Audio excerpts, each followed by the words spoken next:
Hello student, welcome to Tarinder classes. बेटा आज हम बात करेंगे chapter first number system exercise 1.4। बेटा क्वेश्चन नंबर फर्स्ट है आपका, classify the following numbers as rational और इरेशनल। बेटा आपको बताना है कि जो गिवन नंबर्स हैं वो आपके रेशनल है या इरेशनल। बेटा फर्स्ट है आपका 2 - √5। बेटा हम सबको पता है कि √5 एक इरेशनल नंबर है। बेटा देखो ऐसे नंबर जिनका पूरा पूरा स्क्वायर रूट नहीं होता वो किस कैटेगरी में आते हैं? इरेशनल नंबर कैटेगरी में। और बेटा अगर एक इरेशनल नंबर किसी से सब्ट्रैक्ट हो रहा है तो वो पूरे का पूरा क्या हो जाएगा? इरेशनल हो जाएगा। सो ये आपका 2 - √5 कैसा नंबर होगा बेटा? इरेशनल। Second part is 3 + √23 - √23। बेटा यहां ध्यान दो, 3 + √23 - √23 करेंगे बेटा, प्लस √23 से माइनस √23 कैंसिल हो जाएगा और क्या बचेगा आपका 3। और बेटा 3 कैसा नंबर है? Rational number.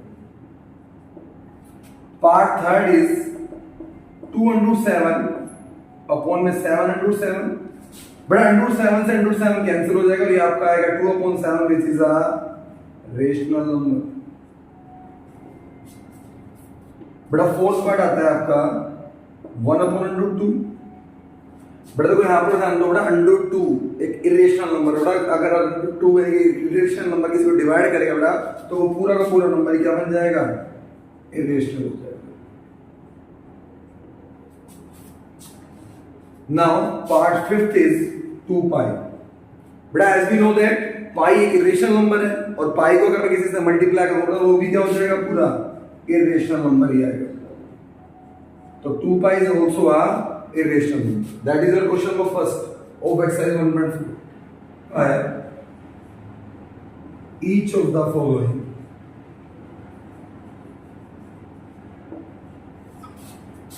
expressions। बेटा जिसमें फर्स्ट पार्ट है आपका 3 + √3 इंटू 2 + √2।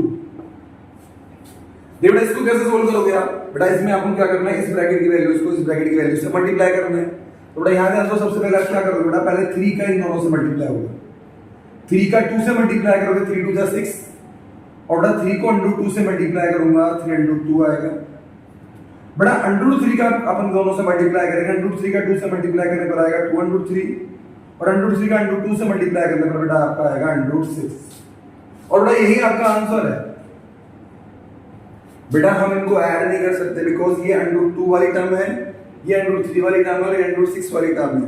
बेटा सेम जैसे अगर सपोज करो नहीं लिख रहा होता 2 √3 प्लस में 4 √3, बेटा तब तो मैं इसको टोटल 6 √3 लिख सकता था। लेकिन बेटा अगर मेरे पास यहां लिख रहा है 2 √3 प्लस का 4 √5 तो बेटा मैं इसका कुछ नहीं कर सकता, ये एज इट इज रहेगा। या फिर हम √3 और √5 की वैल्यू निकालें देन पुट करके फिर ऐड करें तब तो हो सकता है, अदरवाइज इस फॉर्म में तो ऐसे छोड़ना पड़ेगा। Now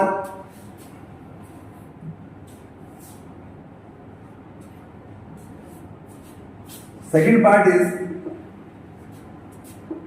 3 + √3 into 3 - √3। बेटा अगर ढंग से देखें ना अपन तो बड़ा एक आइडेंटिटी बन रही है बेटा, और आइडेंटिटी बन रही है बेटा आपकी a + b इंटू में a - b, बेटा जो किसके बराबर होती है? a² - b²।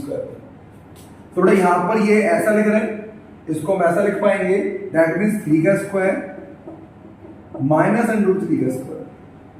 बेटा 3 का स्क्वायर 9 होगा माइनस, बेटा किसी भी स्क्वायर रूट वाली वैल्यू का स्क्वायर करने पर स्क्वायर रूट हट जाता है, आपका 3 आएगा और 9 में 3 का कितना बचेगा? 6। That is your answer. Now part third is √5 plus √2 का होल स्क्वायर। बड़ा यहां ध्यान दो, अगर आप इसको ढंग से देख पा रहे तो बड़ा ये बन जाएगा आपका एक तरह से a + b का होल स्क्वायर। और बेटा a + b का होल स्क्वायर होता है बेटा a² + 2ab + b²। तो बेटा यहां ध्यान दो, a + b का होल स्क्वायर, बेटा देखो a के प्लेस पर आपका फॉर्मूला में आएगा √5 का square plus 2 into √5 into √2 plus √2 का होल स्क्वायर। बेटा किसी भी स्क्वायर रूट वाली वैल्यू को स्क्वायर करो स्क्वायर रूट हट जाएगा तो यहाँ पर 5 आएगा प्लस में 2। बेटा √5 को √2 से मल्टीप्लाई करने पर आपका आएगा √10 और √2 का स्क्वायर कितना होता है? 2। 5 + 2 हो जाएगा 7, 7 + 2 × 10 that is your answer. Part third. बेटा लास्ट पार्ट आता है आपका बेटा पार्ट फोर्थ। बेटा एक बात का ध्यान रखना, हम अनलाइक टर्म्स को ऐड नहीं कर सकते लेकिन मल्टीप्लाई कर सकते हैं। जैसे मैंने यहाँ पर √5 से मल्टीप्लाई करा तो आपका क्या आ गया, √10 आ गया। ऐसा हम कर सकते हैं। हाँ, अगर कहीं पर √5 + √2 लिख रहे हैं, मैं उनको ऐड नहीं कर सकता, मुझे ऐसे ही छोड़ना पड़ेगा उसको।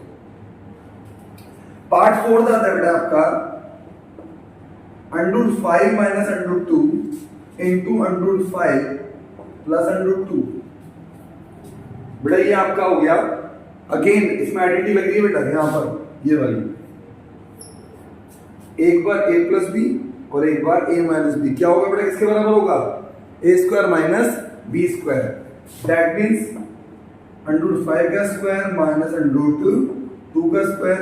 बेटा √5 का स्क्वायर होगा 5, √2 का स्क्वायर होगा 2 और 5 में से 2 को माइनस करें तो कितना आएगा, 3। That is your answer. तो ये था आपका एक्सरसाइज 1.4 में क्वेश्चन नंबर सेकंड, जिसमें आपको क्या करना था, गिवन एक्सप्रेशंस को सिंपलीफाई करके इनकी वैल्यू फाइंड आउट करनी थी। That is your answer. और एक बात और बेटा, चैनल को लाइक सब्सक्राइब करना ना भूलें।